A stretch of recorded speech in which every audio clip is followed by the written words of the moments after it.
that she was just talking about, as far as we know, we're one of the only zonal-wide sponsorship behind the walls programs. And because of that, we get to avoid the awkward, hey, you're sitting in a meeting with someone you've just sponsored from the prison. We usually don't sponsor someone in the same state that we are in, which avoids that whole situation. So what's the coolest part about our program? It's working with addicts like Demetrius. Who knew we were gonna get to have a sponsee on today? How awesome is that? So we get to work with addicts to find a new way to live through the 12 steps of Narcotics Anonymous. Same as always, right? It works through the mail too. Sometimes sponsorship behind the walls is the first encounter an addict in prison has had with Narcotics Anonymous. Sometimes they have been to Narcotics Anonymous on the outside and are already familiar with the Narcotics Anonymous program. Sometimes there is hospitals and institutions in their prison facility. So they are familiar and have a desire to work the 12 steps, but no addicts on the inside that have worked the 12 steps. I know there are many prisons that have rich and robust history of institutional group meetings of Narcotics Anonymous, and addicts sponsor each other inside the walls. And so we are not trying to take away from that by any means. But there are many prisons that do not have that. There are many prisons that do not even have H&I going into them to carry any kind of message. And so there is definitely still a need. Even if they do have H&I, we say, work the steps. We're a 12-step program, right? But then we don't have sponsors to do that with the addicts on the inside. So to me, that just being able to give more access to our program is, and finding a new way to live is the coolest part about our project to me. What about H&I? Okay, so Tony talked about this in the previous presentation, how they work around folks doing H&I and being sponsors.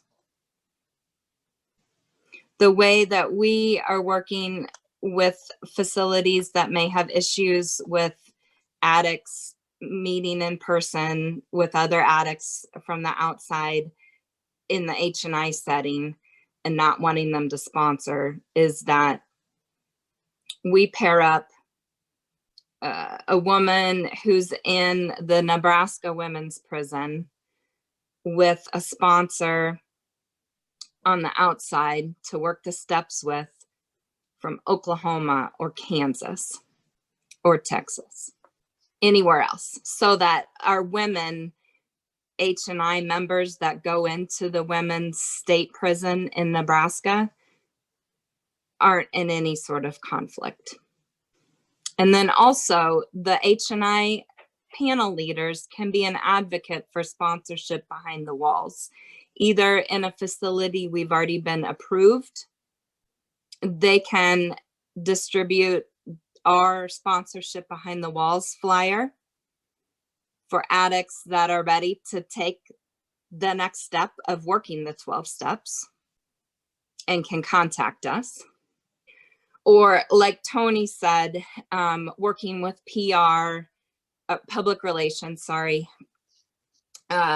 or hospitals and institution members to that already have a positive relationship with those prison facilities to go into and meet with local state prisons to help us be allowed to be in there as a letter writing program.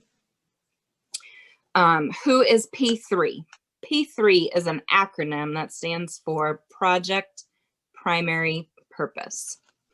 It's an ongoing project through Eastern Nebraska which is an area in the Nebraska region. Its Public Relations Subcommittee, and it provides 6th edition basic text soft covers to any addict in a prison or jail facility within our zone at no cost to the addict. They write a letter with their contact information, and the subcommittee has a book sent to them from a regional service office. Hundreds of books get sent directly to individual addicts to have as their personal property while locked up each year since 2004. Why do I mention that program?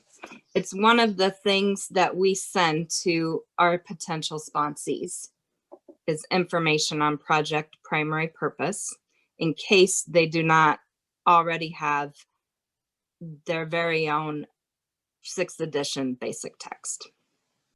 We also include subscription form to order the NA World Services Reaching Out publication. We send them an intro letter with what we are, which is a work group that offers written through the mail guidance through the 12 steps of Narcotics Anonymous, with an active NA member on the outside for incarcerated addicts in prison facilities in our zone with at least 1 year left in custody. That letter also explains our process of writing steps through the mail and getting their letter to the sponsor. We explain what we aren't, which is we are not a pen pal service. We don't visit in person. We don't continue to sponsor after their release, but we do provide local meeting and resource information for wherever they will be going after release. From the hard-won experience of other sponsorship behind the walls committees, we also include 2 assignments to do. We ask them to respond to 2 informational pamphlets that we send to them, Living the Program and Sponsorship, to give them a feel for the work in the letter writing process. Make sure they aren't just looking for a pen pal. They actually want to work the 12 steps, and to match them up with the sponsor. Once we match them up with the sponsor, if they want additional NA literature, we facilitate the process to acquire, and it works how and why, or the NA step working guides. And as Tony said previously, no pictures, packages, non-NA books, messages from relatives, money. You know, we try to make some of that stuff clear up front, just so we don't end up with folks wanting stuff we can't provide. So how does the Sponsorship Behind the Walls work group do business? This is one of the coolest parts, I think. We do everything virtually. We are on Zoom once a month. I believe it's the 2nd Wednesday of the month. We get on there from all over the regions, and we do our business work group and things. And we never have to leave our house. You know, it kind of come in handy when COVID hit and we couldn't go to an in-person business meeting. Also, what are orientations and what are they for?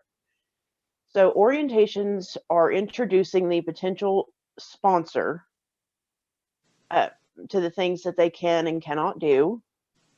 And it walks them through the process of the paperwork, the correspondence only agreement, the questionnaire, keeps them up to date on any facility rules or new rules from the work group itself. And we ask that our sponsors be reorientated every year. Okay, so we have several positions on the work group. Our main one, of course, our starting one is our facilitator. The facilitator does things like sending out prisons to ask them, hey, can we come into your prison, blah, blah, blah.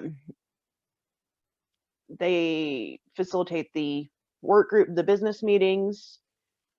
They basically just keep everybody in line. And the co-facilitator is backup. The sponsor communications coordinator, we're going to get into in the next slide a little bit about what they do. Sorry, right now it's a girl. And I believe they're one of the most unsung heroes of her work group. Then we have a postal coordinator and a postal co-coordinator, and those are the ones that receive the mail from the PO box and get it scanned and sent to the sponsors. Then, of course, we have our secretary. And I just realized I was talking too fast. Sorry, guys. And then we have regional liaisons for every region. I am the one for Best Little. We have one for Iowa, South Dakota. Every different region has a different liaison. Sponsor communications coordinator duties. So these neat little charts that you see here is what they do. There's so much information that comes through this person. I don't know how they ever keep everything straight except for these spreadsheets right here. You can kind of see a little bit of them, whether they sent their correspondence only agreement in, when they sent it, because we have a 2-week turnaround period from when they received the letter to when the sponsor writes back. All of our sponsor information is kept on a separate spreadsheet. Our sponsee information is kept on an even different spreadsheet that keeps track of what they've done. So since we are Amanda? a virtually meeting work group, it's important to have our information available.